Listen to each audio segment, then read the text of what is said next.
Welcome to the Pro Social Workers Podcast, the place where social work meets diversity, dialogue, and ethical practice.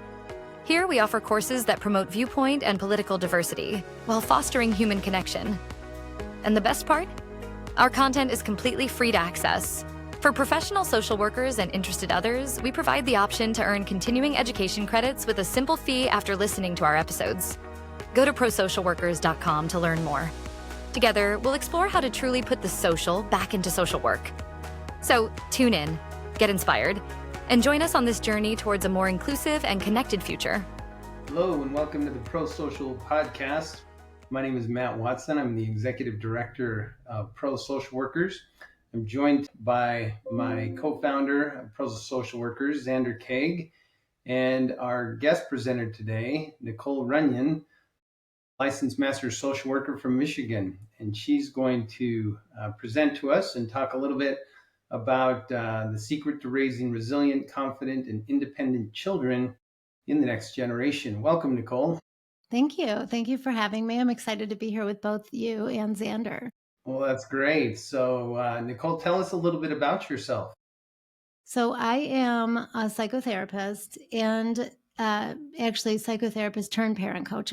I saw children for many, many years in my private psychotherapy practice.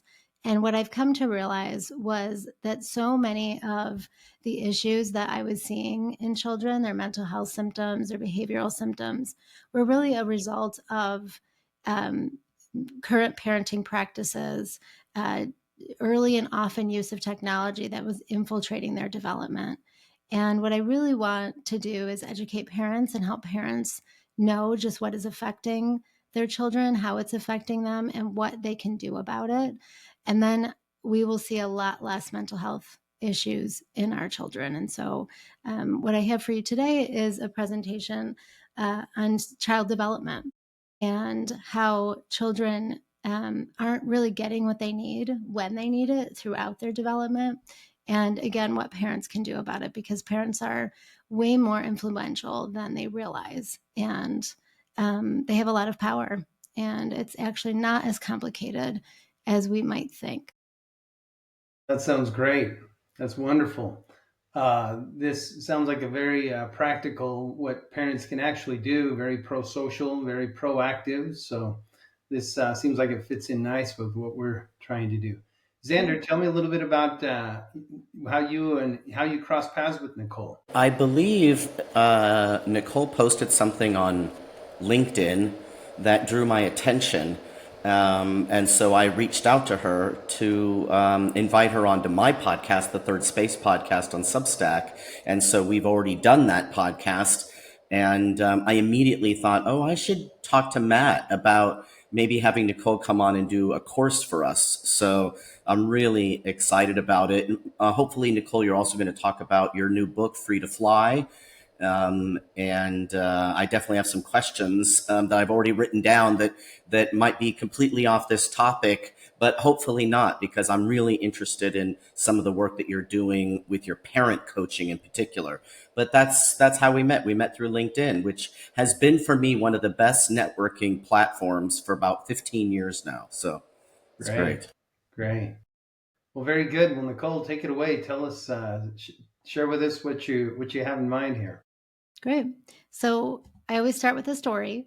And what I didn't mention when I introduced myself is that I am the mother of two children. My oldest is 17 and my youngest is 11. She'll be 12 in a month.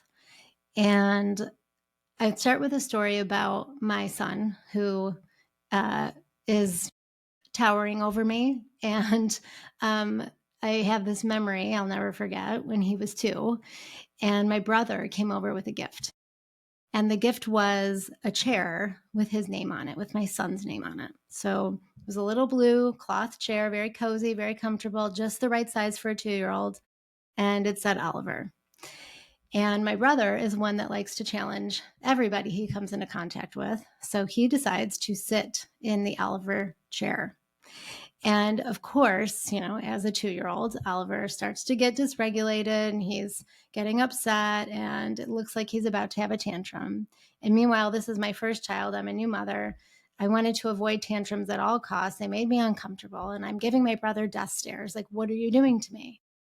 And so he looks at Oliver and he says, Oliver, give me one good reason why I should get out of this chair. And something really interesting happened. Oliver started to calm. And he started to actually think about the question my brother asked him. And when he spoke, what came out was, Uncle Mike, you'd be much more comfortable on the couch. And so my brother thought, well, that's very sensible. And so he moved from the chair to the couch. Oliver sat in his chair and all was right with the world. I tell this story because what we have going on today is that 40% of children have their own tablet by the age of 2. This is an issue because in that moment when Oliver was getting upset and frustrated, he had to use his critical thinking skills, his judgment, his thoughts, his intelligence to figure out a way out of his discomfort. And as young as 2, he was able to do that because we didn't use tablets.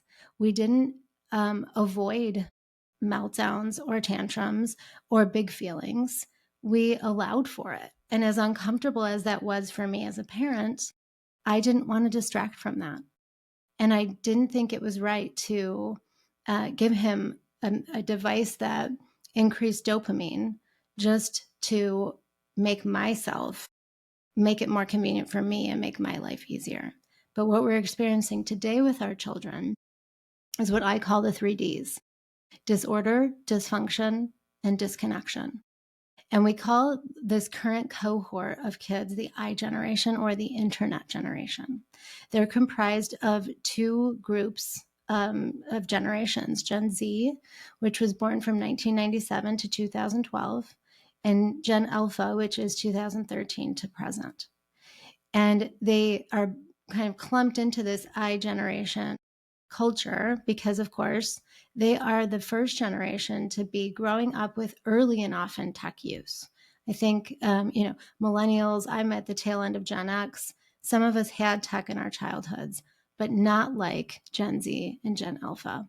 And what I find is going on is a lot of mental health issues. So the disorders, I call them the letters: ADD, OCD, autism spectrum disorder, ASD. 40% of Gen Z has a mental health diagnosis. And what's happening is that their mental health symptoms, their behaviors, the things that we are labeling as a problem are actually messages. I call them the canaries in the coal mine.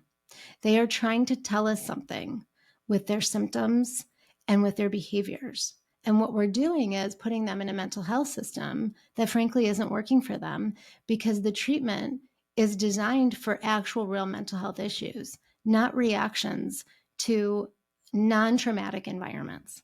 And that's what I consider this to be. Parents who are not allowing for discomfort, too much technology, and too early technology that's infiltrating child development. I wouldn't consider it trauma, but it's certainly affecting them, and they're telling us something, and we need to pay attention. The other thing going on with them is dysfunction. Many of them struggle to do basic things in the world. I actually read recently that a high percentage of Gen Z claims that they do not know how to change a light bulb. Now, of course, they know how to change a light bulb. I mean, anyone can figure that out. What I think that's all about is that they don't trust themselves enough to even try. So this article I read was really more revolved around like their finances and how they're spending a lot more money on services than their boomer counterparts because they don't trust themselves to do these basic things that most of us didn't learn how to do. Like when I read this, I thought, well, did I learn how to change a light bulb? Like, did my parents take me around the house and say, here's how to do it? No, but I trusted myself to figure it out the first time I had to do it on my own. The last thing that I see happening is this disconnection. They're isolated, they're lonely. Meanwhile, they're being told that they're the most connected generation that's ever lived because they can connect with someone all the way across the world. And we were never able to do that in previous generations. But they can be connected in some way online, but that is actually very disconnected. And so what's happening is the more friends they have, or the more followers they have, or the more people they interact with online, the more lonely they feel. And there's a lot of confusion around why that is. But at the very source of it, it's the nature of how they're relating to the world is more two-dimensional rather than three. And that is causing a lot of feelings of disconnection and isolation. So I mentioned that I changed the paradigm. I went from seeing children to now coaching parents. And I call it coaching because it's not even really therapy that I have to do with parents. It's more about helping parents step into their authority, step into this ability to be the container for their children, because we aren't here to make them happy and comfortable. We're here to help them through their development, and development is painful. And so my goal is to educate parents on root cause issues.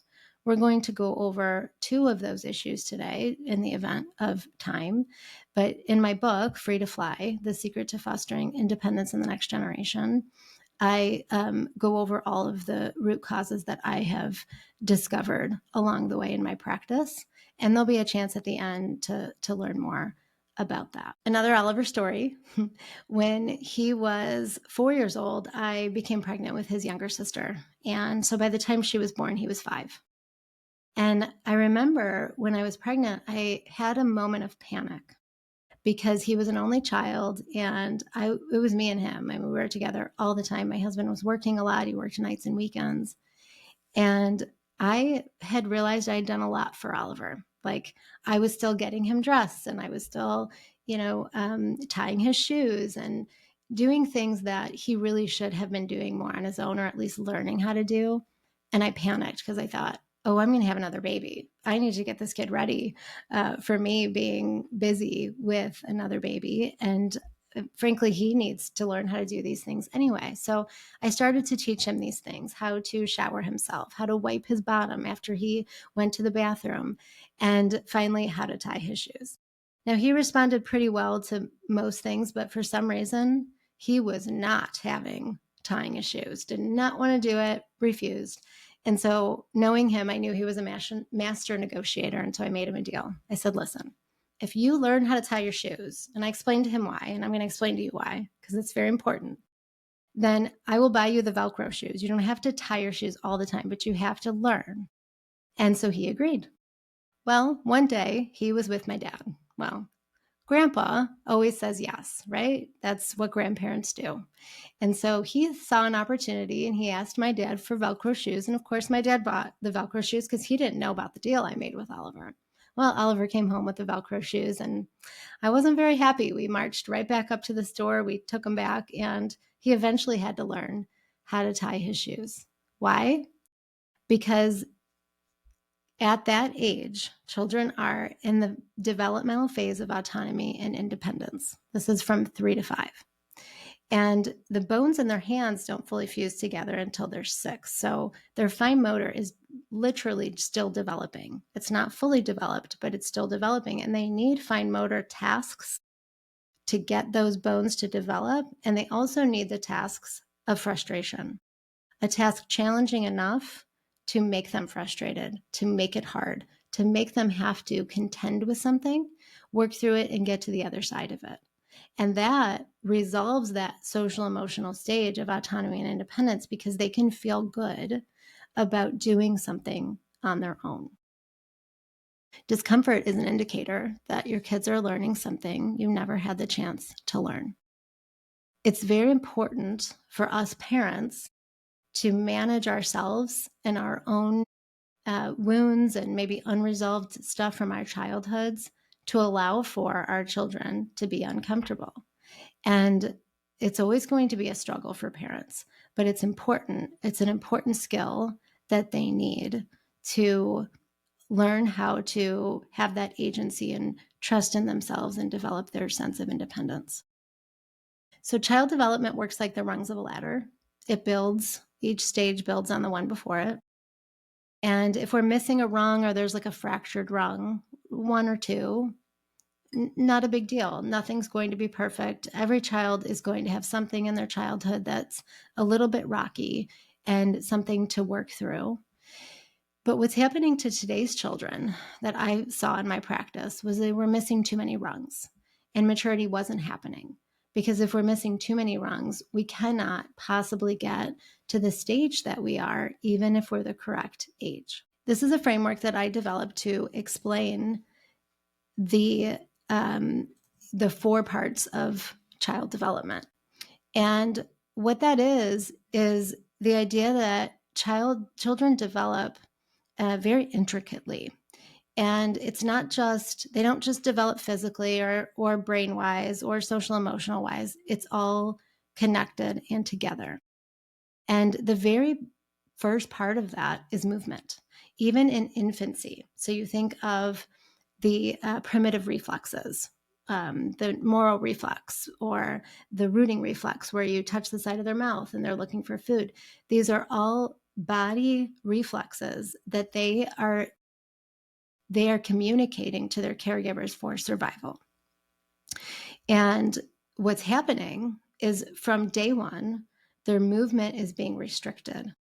So, for example, there are these smart bassinets where they get strapped in, and out of convenience for the parents, when they fuss or they move or they seem like they're a little bit restless, the bassinet rocks them and sort of puts them back to sleep or calms them. And so this is literally restricting that developmental need that they have to cue their caregiver that they need something. And it's literally preventing them from that. And why is movement important? Because it scaffolds the brain for growth. So if we have movement, then the brain can grow the way that it needs to. Or alternatively, if we don't have movement, the brain can't grow. And then when the brain grows the way it needs to, then the child can move into that more of that social emotional development, some of the things I was talking about in the last slide. And then once they can go through those stages of development, like the rungs of a ladder, then they can do what I consider to be the connection to self. And the connection to self is 3 points in childhood where children are ready to separate from their parents, call themselves an individual, and say, this is who I am.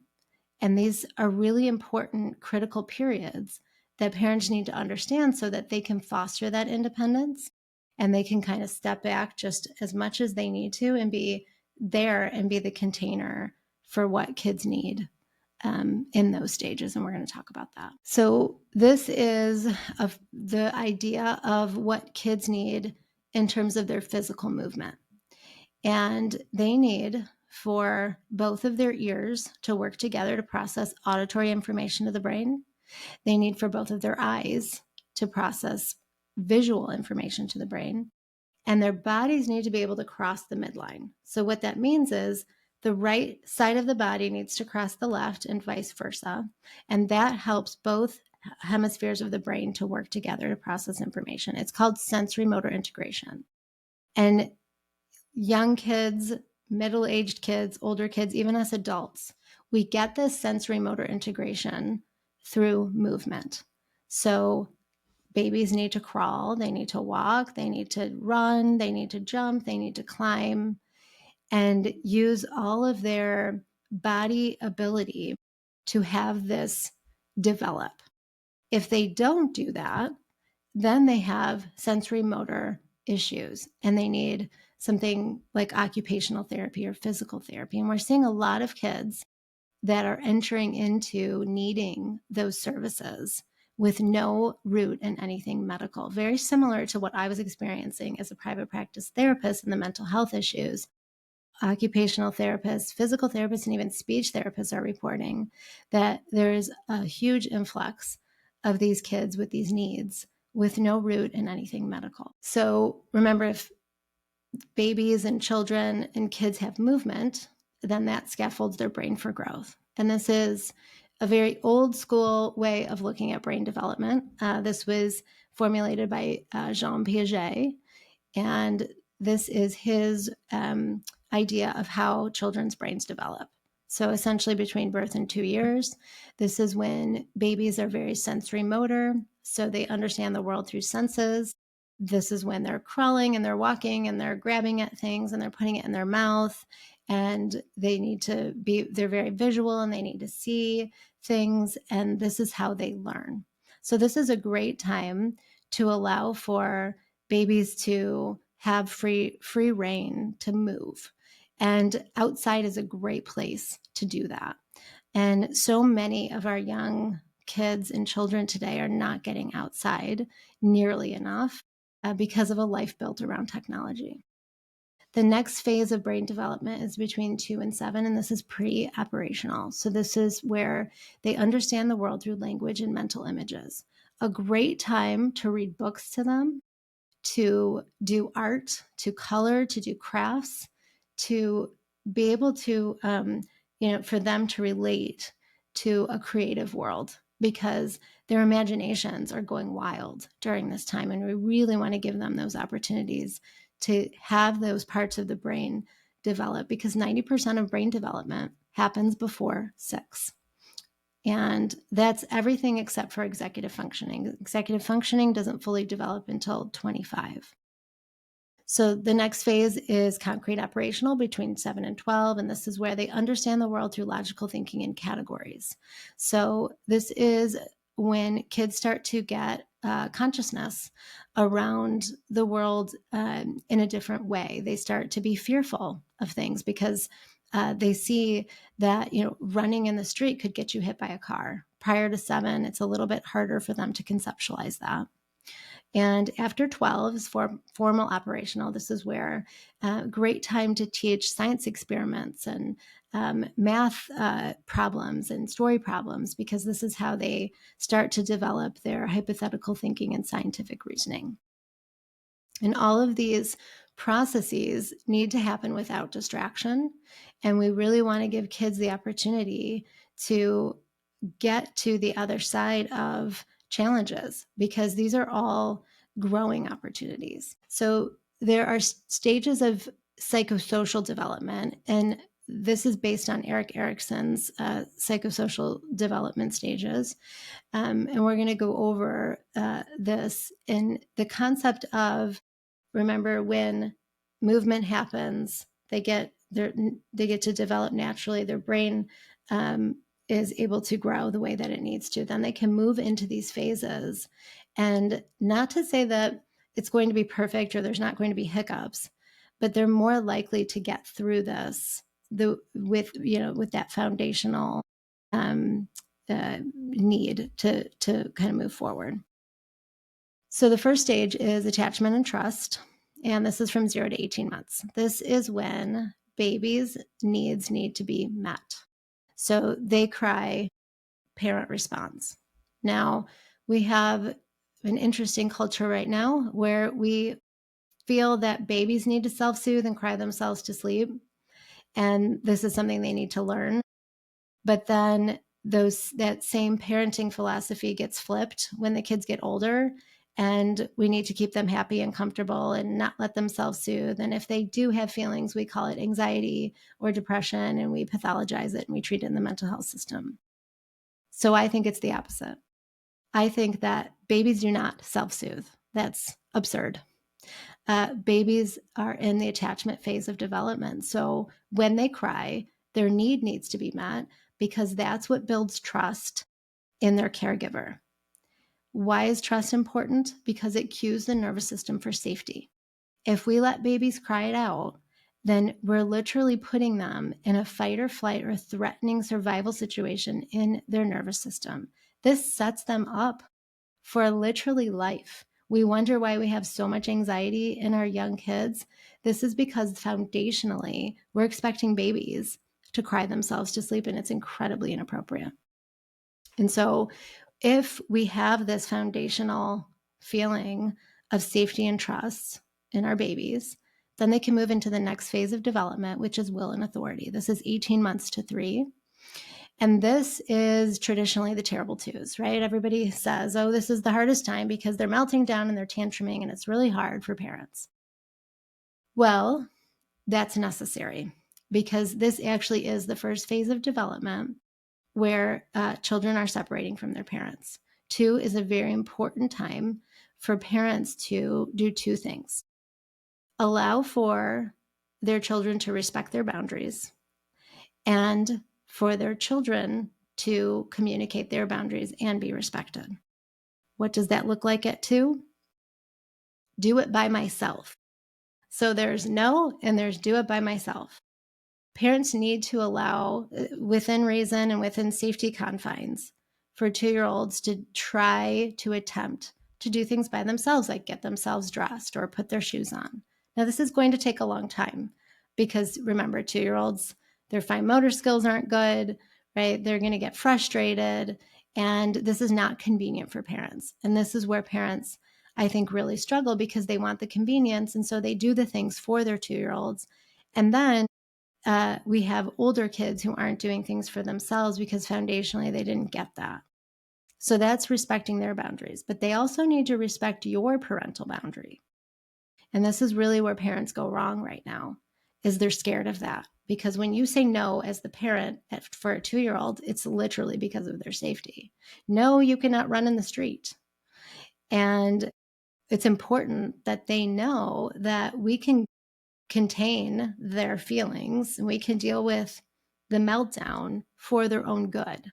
And so it's really a good time to have that exchange of boundaries. The next phase is autonomy and independence from 3 to 5. And so what I hear a lot of parents say today is, well, it's not the terrible 2s, it's actually the terrible 3s.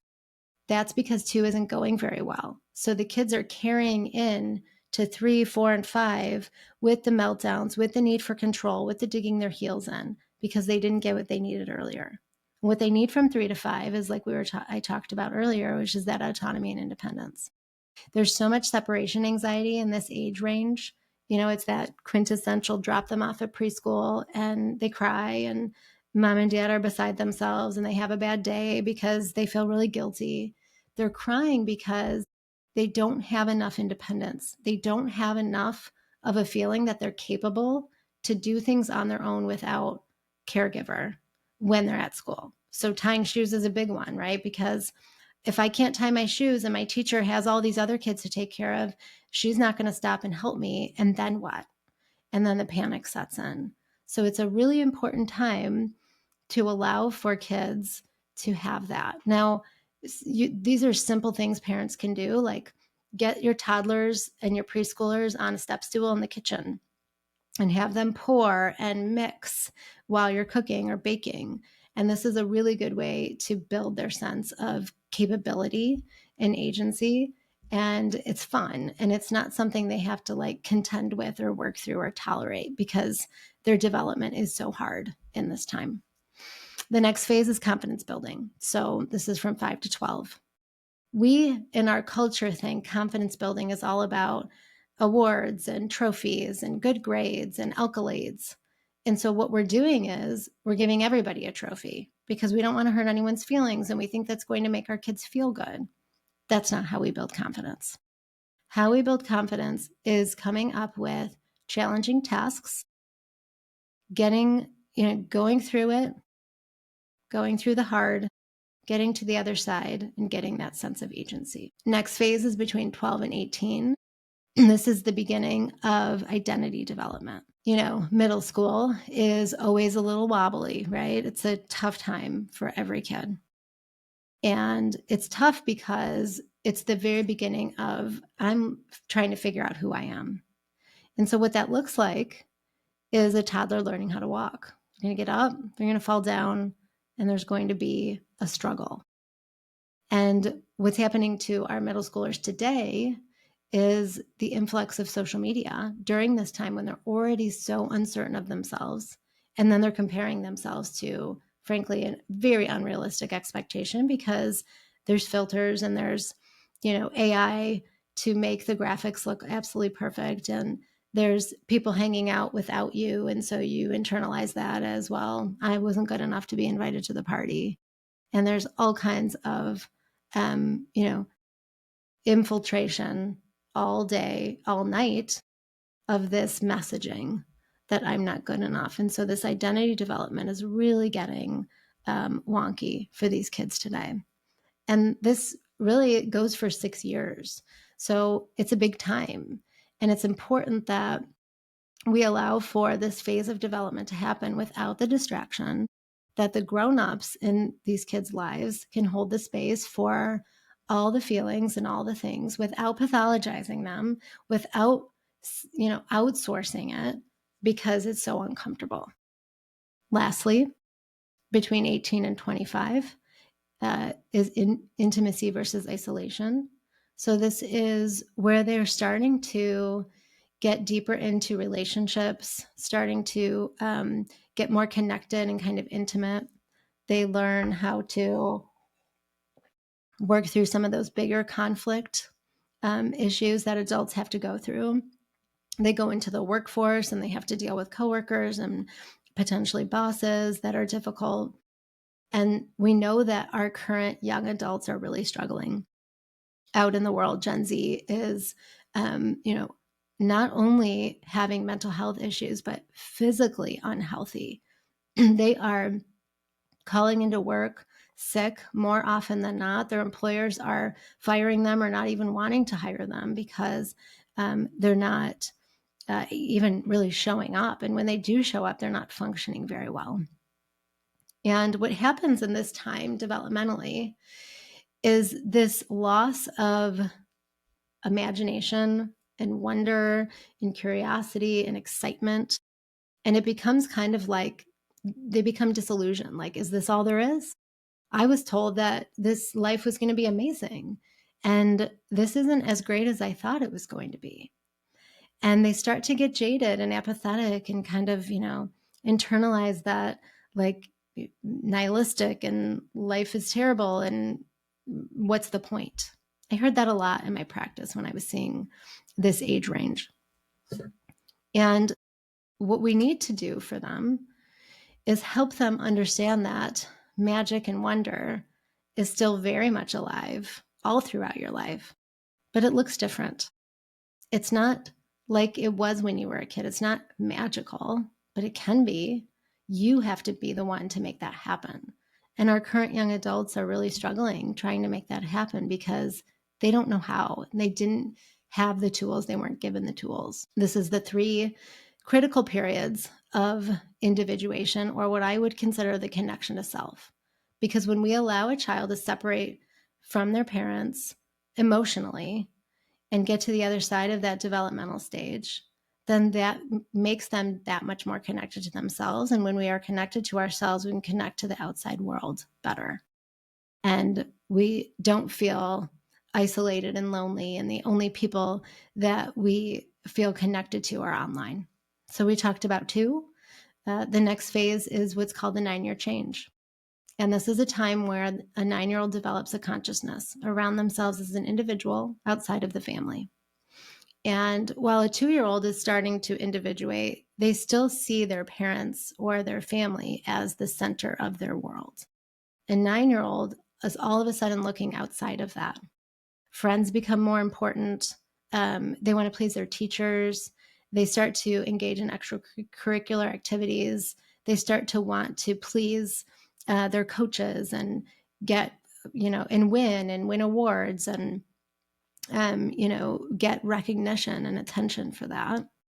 And this comes with a lot of anxiety, actually. Many parents were calling me for therapy for their kids at 9 and 10 because they're mild-mannered kids or the kids that didn't have big feelings all of a sudden were exhibiting these big emotional outbursts, and they didn't know why.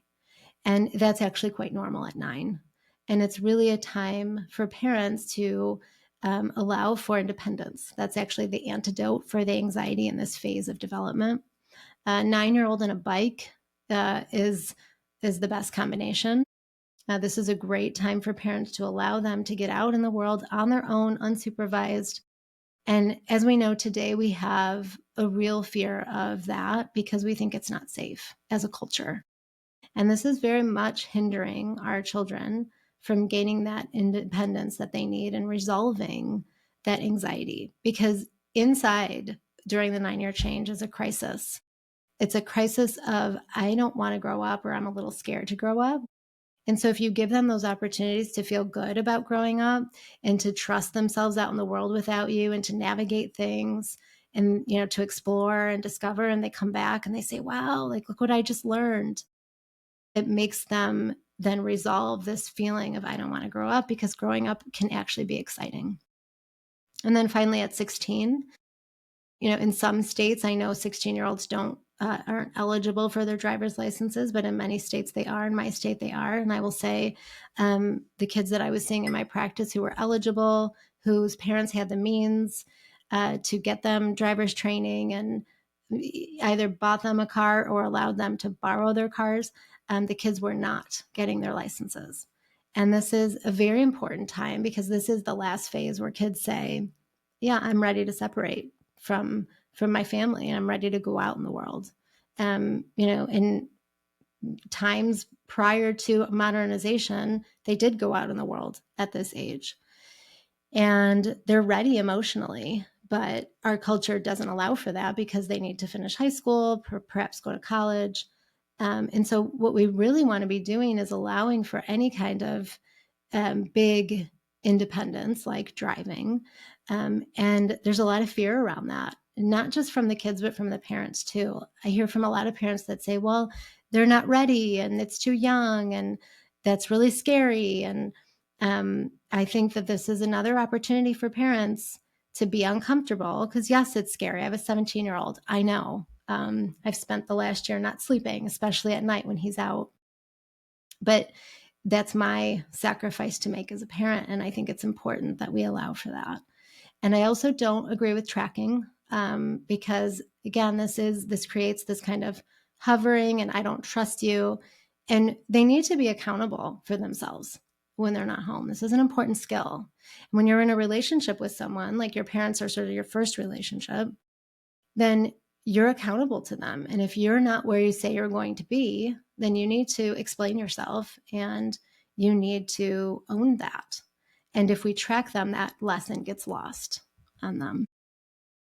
So I'm going to move into talking a little bit about different parenting practices and the trends. So this is a trend. It's called FAFO. I will not say the word, but it's F around and find out. And essentially what this is natural consequences. A big influencer, a football player's wife, started talking about it, and everyone thought, oh my gosh, this is the kind of parenting we all need to be practicing. And yeah, natural consequences are great. I am all for them. But when we engage in these parenting trends, we get confused. And there's a lot of nuance to this FAFO, or natural consequence. We don't want to allow, for example, a 3-year-old to go outside without a coat, because they don't have the cognitive ability to make that choice. So it's not a choice for a 3-year-old to go out in the winter without a coat. I live in Michigan, so if you're in other parts of the world, maybe it's sunscreen. But if the child is older, maybe 9, 10, 11, and they're fighting and they're resisting about wearing the coat, then that's an opportunity for parents to practice this kind of parenting and say, okay, you know that it's cold. You know that wearing a coat is going to keep you warm. If you choose not to wear a coat, go ahead, and you're going to be cold. And so chances are the child will come back and say, yeah, I'm cold. I'm not going to do that again.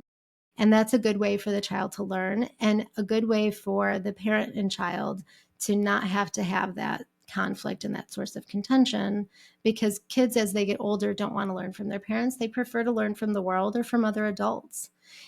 So when we follow these trends, then there's confusion and there's no nuance around what does that mean? What does it mean to practice this natural consequences? Because it looks different at every age and for every kid as well. So this is a framework by Baumeren for different parenting styles. This is very old. This was from the 70s, I believe, maybe even 60s.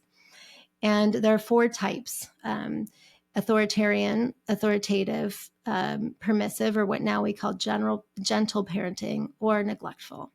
Authoritarian parents are like the silent generation or the greatest generation. It was, what I say goes. If you have, don't cry, or I'll give you something to cry about. Kids are to be seen and not heard, very controlling. We know that this form of parenting doesn't work. There are generations that have been very wounded by it. and have swung the pendulum too far in the other direction and allow their kids' feelings to drive everything, which is more of that permissive, gentle parenting, where we look at like parents want to be their kids' friends and keep their kids happy and comfortable and have no limits. And we're experiencing this in our culture now where gentle parenting isn't working either. It's creating entitled children who aren't able to, respect authority and work through hard things and think that everything's just going to be given to them. So the most ideal form of parenting is something in the middle, which is called authoritative.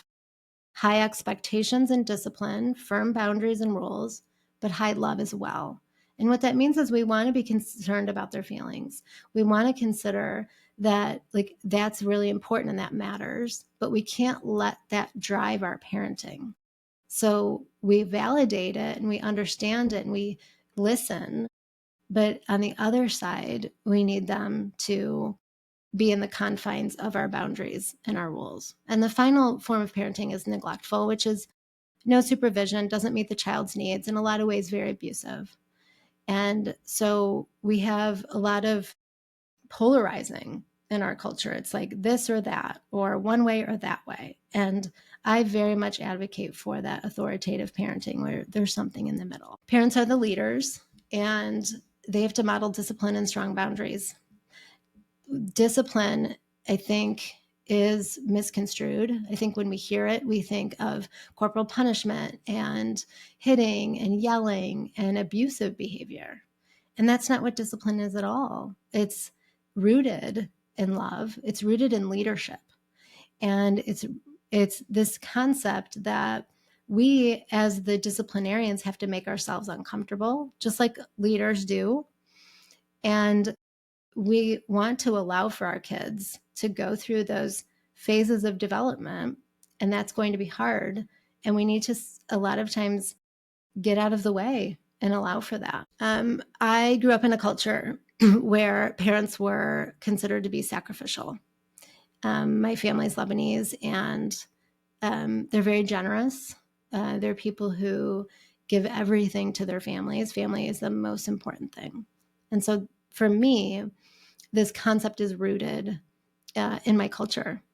And I think it's important that we, as a whole, if we're going to be parenting, we understand that our comfort is going to be compromised so that we can make them uncomfortable and we can help them through their development. And it's not going to be easy or convenient or sometimes even fun, but that's what they need from us. And that's what they deserve from us. What can parents do? Parents can give natural consequences or parent impose consequences if there's not going to be a natural consequence. I think, chores that are unpaid, they're a service to the family. They help children look outside of themselves. And that's really helpful if they're focused too much on their feelings and they're ruminating. This can really be a way for them to kind of get outside of themselves. It can serve others in the community or grandparents or other adults in their lives. Some structure around routines, morning routine, bedtime routine. There should be no technology in the morning or before bed. This is a good time to connect because when we connect with them, then we kind of naturally know what they need. So here I'm educating social workers to help parents. But if they understand child development, if parents understand child development, and they're connected to their kids, they'll know what their kids need. They don't necessarily need to know all the details of the development. Like sending your kids outside to play, if you're connected in your instincts, you know that that's what's good for them. You don't necessarily need to know the stuff about sensory motor integration. You just know that going outside is healthy. And if you trust them to do these things, they will trust themselves. And the first chapter in my book is called The Mirror, because I think that parents are, essentially when we look at them, we're like looking in the mirror and they're reflecting back things that we don't like about ourselves. Unresolved wounds, unresolved childhood issues. And I think it's important that we look at ourselves so that we can give them what they need. And their struggle is essentially our struggle. Here's a framework that I developed for parents to get sort of a simple way to be there for your kids' emotions and feelings without allowing those feelings to drive them. So the first thing parents can do is show up, which is get down to eye level. If they're sitting, you sit with them and you just kind of hold the space, which is just being with them and connecting. And then active listening, which is reflecting back, clarifying questions. Obviously, if you're a therapist and a social worker, you know this. And parents can do this with their kids. I actually think parents are more powerfully positioned to do this than us as therapists because they're already connected. And it's a lot easier for the child to respond to the parent in this way. And then the parent can support. This is where they validate, acknowledge feelings. I hear that. I understand that. When I was your age, I felt the same way. This is the hardest part, is helping the child find the solution. It's definitely the hardest part for me because I know when I hear my kid, upset about something, I have the answer, right? I've probably been through it and I want to tell them what to do. But it's important that we empower them to do what's in their control. And so we can ask them questions like, what was your part in that? Or what do you need to do? Or what do you think about that? And this is a good way for them to build that sense of agency and like they can do it. If you haven't seen the show on Netflix, I would highly recommend it. It's very well done. And I bring it into the conversation because I'm going to move a little bit into how technology is affecting kids. And this is a good example of how it can affect a kid. It's a very extreme example. So if you haven't seen it, this 13-year-old boy has been accused of murdering his classmate. And of course, that is not something that happens every day, and certainly a very extreme example of what of how technology affects childhood and how kids can get to this extremely dysfunctional place. But I use this as an example because what the show does is depict how he was affected, how this boy is affected by technology, and in addition to that, the disconnect from his parents. And it kind of takes you through the events prior to the murder and how his parents allowed him to be on social media for hours on end till 1:00 in the morning, and saw that he was struggling in life. He was getting bullied. He wasn't like particularly successful in sports and didn't really step in, kind of just left it up to life. And it's a real cautionary tale on just how much technology is affecting children in childhood. And here are 6 ways that I see it affecting them. This is not limited to 6. There are many more. I could do an entire weekend training on just how much tech is affecting children, but this is the kind of the bullet points. Digital heroin, it's been called. It's very addictive. We know that big tech is now the new big tobacco. They have hooked kids because they want early users and lifetime users. It's the age-old marketing ploy.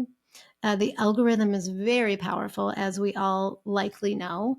And imagine that it really is no match for a developing child.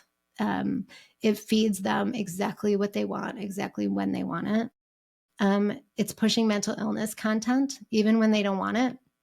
And just because of their age, there are now Instagram teen accounts, which Instagram claims are safe, but are not, because once they put their age in, while they may be watching cat videos, because that's what their content is, they get mental illness content pushed on them because a lot of kids their age are watching that. And so the algorithm reads that as this is what they want. And then suddenly they're kind of pulled into this world of depression and self-harm and suicidal outcomes and even transgender ideology. And it's very much affecting how they are relating to their feelings, and they're internalizing a lot of it.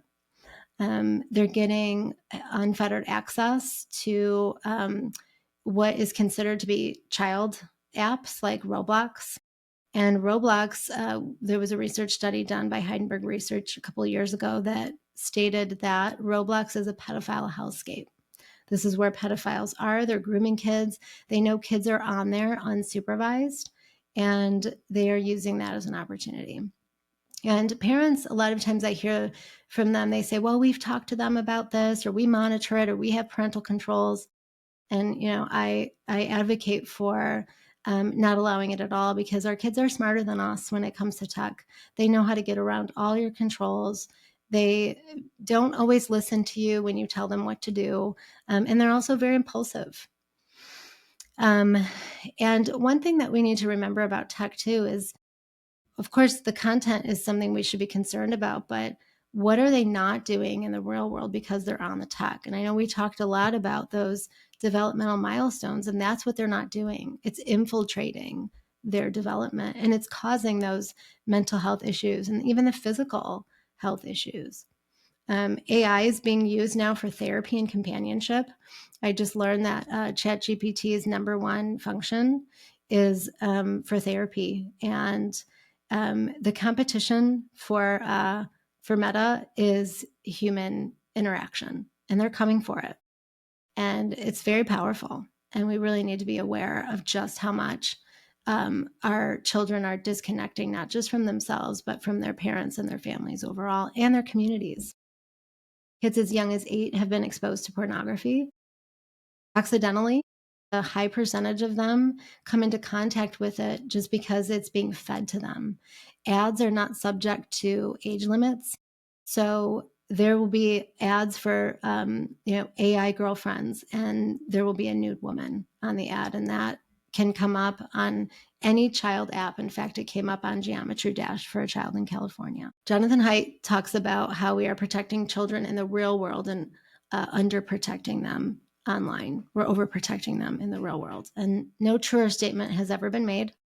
I think this says it all, because we are not giving them those opportunities in the real world to develop the way they need to.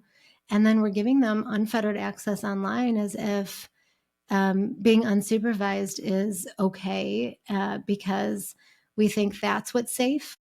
We think the outside world isn't safe, and so they need to be supervised, but online is seemingly safe, and it's quite the opposite. Here are some high-level ages that I recommend for tech. And I always tell parents and practitioners working with parents that every family is different. You know your kid better than anyone, and your instincts should drive this. So this is just a very kind of benchmark, and this is based on those stages of development that I talked about. So from 0 to 5, I don't think they should have anything. No tablets, smartphones, or streaming TV. This is when they really need to be playing and being creative and developing their fine and gross motor skills. And if there's any kind of screen in this time, from 3 to 5, there can be like a family movie in a central location, and everybody's together and you're kind of sharing the experience. From 5 to 10, I recommend minimal usage under adult supervision. So what that means is if they want to, watch an art tutorial because they want to learn how to draw something, then they could do that under your supervision. And, if they want to get creative with something, I think that's okay. I think, there are good uses of tech, but we want to make sure that we are under control with it and the tech isn't controlling us. And at this age, they still need our supervision with it. From 9 to 12, this is when we talked about getting more independence in the real world. This is a good time to have, if parents feel they need to keep in touch with their kids because they're riding their bikes and they're out in the world and they're going to the park by themselves, there are safe watches like Gab makes one, or Gizmo. I think there's a couple other on the market too, where it's just talk and text. There's no social media, there's no internet, and you as the caregiver controls the contact. So if you don't want them interacting with their friends yet, like texting, you don't have to put their friends in the watch. And they have no control over that you control that from your device. And that's just a good way to give them independence, but to help parents feel like, okay, there's still something we can do to stay in touch. Those devices do have tracking, but I don't recommend using the tracking because they need to feel like they're trusted out in the world. And by the way, I don't think you should just let them go out in the world without teaching them anything, right? If you live by a busy road and you're afraid of them crossing the street, then take them and cross the street together several times before you feel like they're ready to do it on their own. And then once they are, then they can trust themselves and they feel really good about it, but you feel like you've prepared them. And that goes for anything that you want them to do independently. In this age, this is a really great time to have them cook a meal from start to finish. But if they've never cooked before or been in the kitchen, you're going to have to teach them some things first. Between 12 and 14 is when they can have potentially have a safe device like Gab makes a phone, or Pinwheel does as well, that doesn't have internet and doesn't have social media, but just talk and text. Now this I caution with because still at this age, the texting can get a little bit difficult. They're very impulsive. They say things that they shouldn't be saying in a text. They can't, with these safe devices, they can't do sexting or, send nude photos or like even see anything from the internet. If their friend sends them something, it flags it and it doesn't show it to them. It'll go to the parent's account. But they still can get in trouble a little bit with texting. So if your kid is kind of more, impulsive and, maybe just feels like they're not ready, then they don't need anything at this age. This is just a recommendation because I don't think they should have a smart device between 12 and 14, especially because that's that early phase of identity development. And finally, between 14 and 18, you can introduce a smart device with limits. You want to make sure that they don't have it in their room at night, that there's tech-free zones in the house so that they can stay connected to you, and that they don't lose interest in their activities. Like if they played a sport or if they like to draw or they have like, a hobby, that they're not just using the phone and not doing the thing they love to do. And I don't recommend social media until 18. I think that there are way too many problems with it. It's unregulated. It's they're not ready for it developmentally. And I also think while we keep it away from them, we should be talking to them about it. They should know why. They should be watching the documentaries and learning about all of this and hearing about the reasons why you're keeping it away so that when they do get it at 18, that they're more ready for it and they're more mature and they're going to use it appropriately. I think a good way to use it, and we can teach them this in that time, is if you have a really important message that you want to get out into the world. That's why I'm using it. That's how I met Xander. And I think that's a really nice way to teach them how to use it and not just to use it for validation or for getting friends or for attention. And the biggest argument I hear when I say no social media till 18 is, well, you need to give it to them when they're young so they learn how to use it. And so that's why I'm saying that we can teach them how to use it, but they don't have to have it in order to learn. This is the biggest pushback I get when I talk about this, because so many parents have already given the device or the social media and they say Pandora's box is open. And I say it's not too late and it's never too late and you can absolutely walk it back. And here's how. First thing you do is apologize for bringing something into the family they didn't understand. And when we know better, we do better. And so this is a great time for parents to say, hey, I made a mistake. And it's great for kids to see that their parents can acknowledge that. And that really does help build the trust into the next thing, which is to talk about your family value system. In this house, we fill in the blank. Every family has some kind of different way of living, right? Some families are a certain religion. Some families are vegetarian. Some families go for a walk every night. And owning that in this house, we So in this house, we connect rather than be on devices, and owning that, even if it's different from everybody else, is really important. And if you go to them and you say, well, I learned actually that this isn't good and I'm sorry, and now we're going to make a change and we're going to own that this is our family, then they're more willing to trust you to lead them. And that's essentially what you're doing.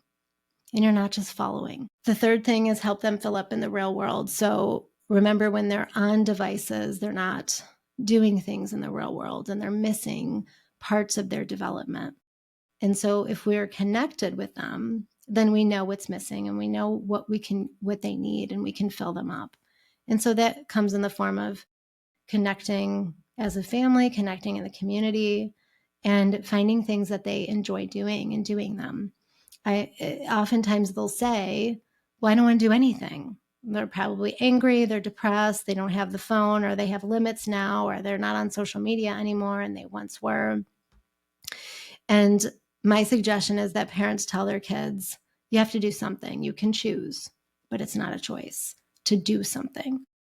Essentially, you're forcing them out in the world because they were just locked into an online world, and now they have to kind of recalibrate into the real world. Lastly, spend more time with them and connect. I was on a panel about a year ago, and the conversation was in a high school. And it was all different disciplines of, how to go about solving this problem. And there were some high schoolers on the panel. And I'll never forget what one of them told me. She said, well, she told everybody. She said that her dad had asked her to put her phone down and go for a walk. Very simple, right? Just put your phone down and go for a walk. Well, she really resisted it. She didn't want to do it. And she fought and she fought, and she finally decided to do it. And she kind of forced herself because she saw the disappointment in her dad and she didn't want to disappoint him. So she put her phone down. She went for a walk. And when she was done, she thanked him. And she was really happy that he pushed her to go, because she realized she really needed it. And this is exactly what parents need to do right now. Is as hard as that is, as inconvenient as that is, as much as you think they're going to hate you, that is exactly what they need from you. And this is another big roadblock and, point of resistance, is that their child might be the only one. And that is true. I can tell you, as a mother of two, my kids were the only one along the way. And my 17-year-old is still the only one without social media. And it's okay.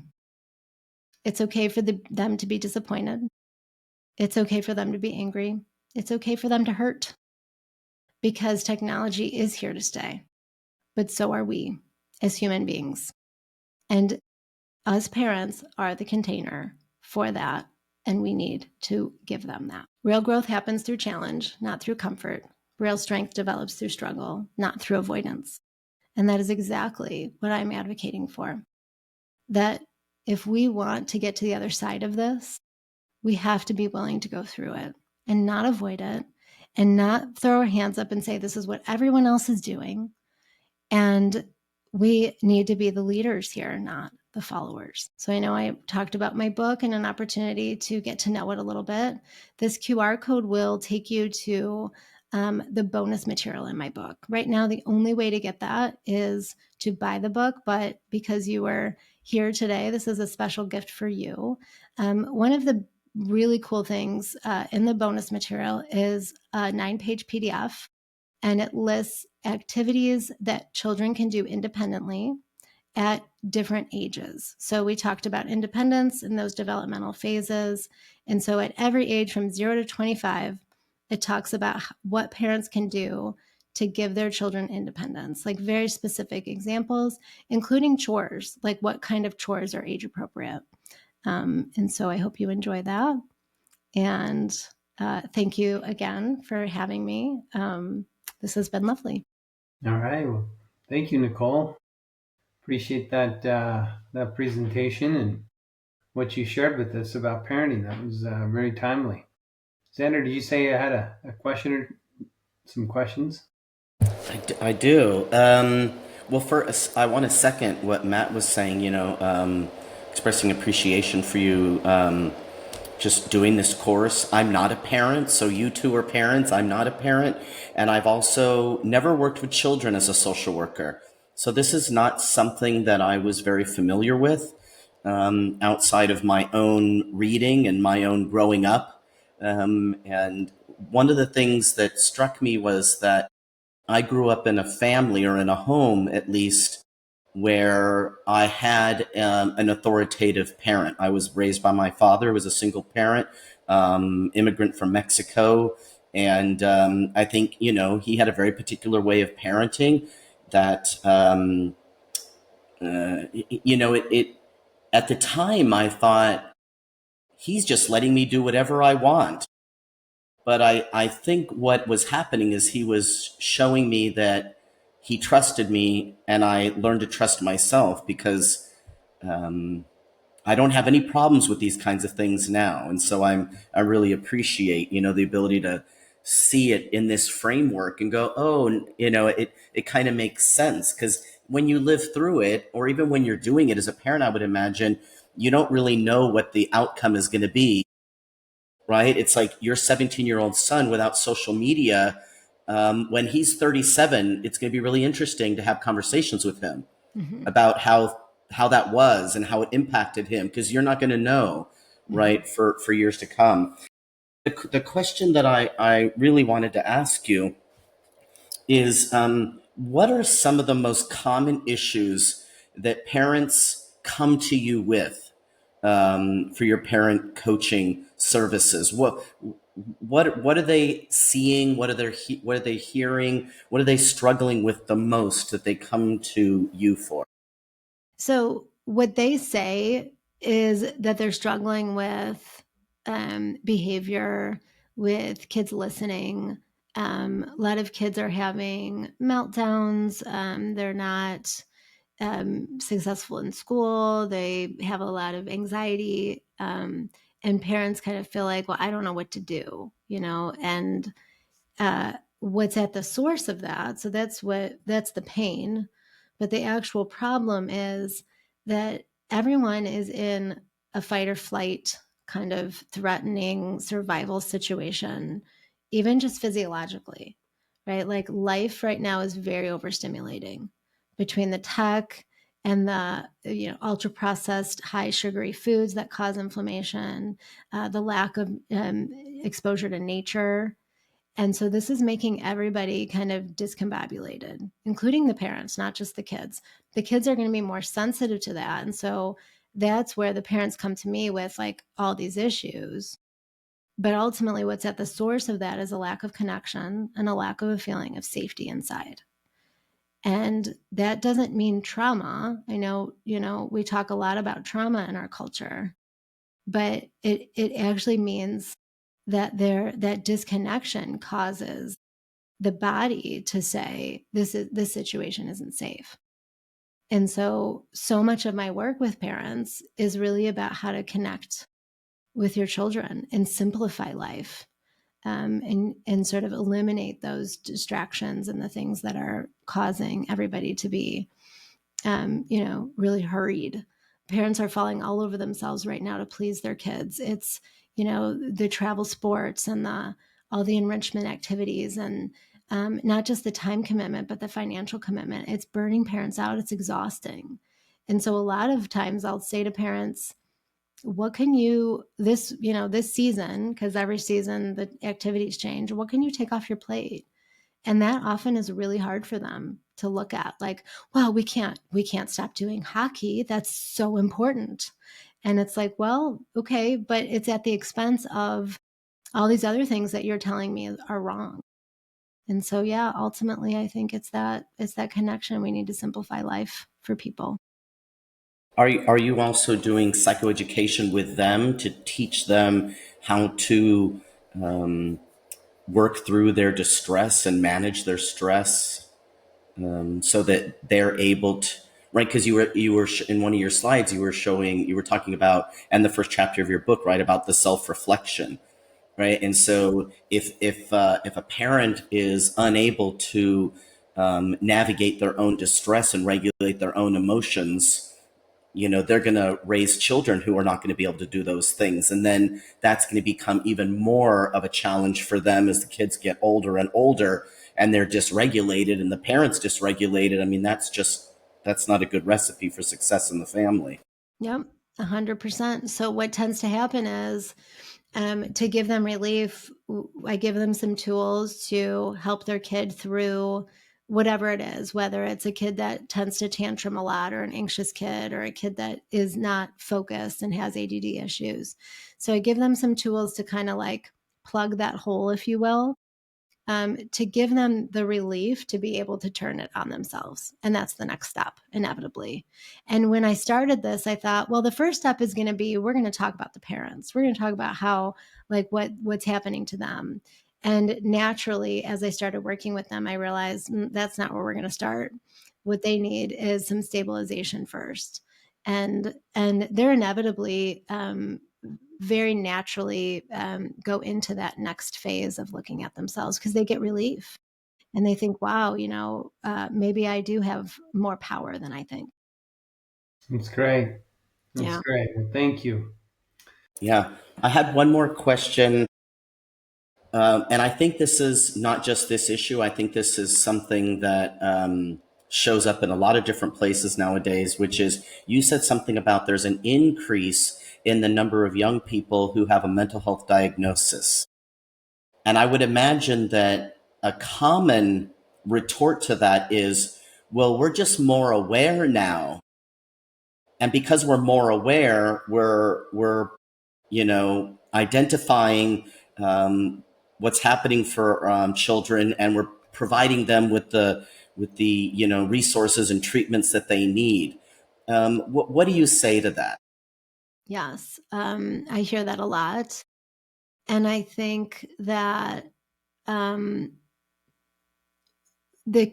kids absolutely are exhibiting the symptoms that fit under the criteria, right? So, are we getting better at diagnosing? Sure. But why? My question is, why are we diagnosing it? When in so many of these kids, like I evaluated my practice before I made this change, 70% of my practice were kids whose parents needed help and kids who didn't actually need therapy because there was no trauma. There was no precipitating event. I mean, maybe there was, but it wasn't traumatic, right? Maybe it was a conflict with a friend or a falling out or something like that. And so I want to ask the question of, why are we seeing these symptoms? Not just saying, this is a disorder, this needs to be treated in a system, this needs to be medicated. Because actually, if I worked with the parents for 90 days, we wouldn't see these symptoms. And so it's not a true pathology in my mind. Yeah. Yeah, I would agree. There's a good book called Saving Normal by Alan Francis. He was the chair of the DSM-4 task force. And he just talks about the concern of it. The subtitle is An Insider's Revolt Against Out of Control Psychiatric Diagnosis, DSM-5, Big Pharma, and the Medicalization of Ordinary Life and Ordinary Childhood, if you will. But it's a really interesting read, and it kind of answers some of those questions, Anna, that you were just asking about. Are we just getting better at identifying? Well, I'm not convinced of that, and he offers a critique of that as well. Well, and there are ties to, the makers of the DSM-5 and Big Pharma. And so they absolutely did, extend the criteria into what is pathological. So yeah, Exactly. Yeah. Well,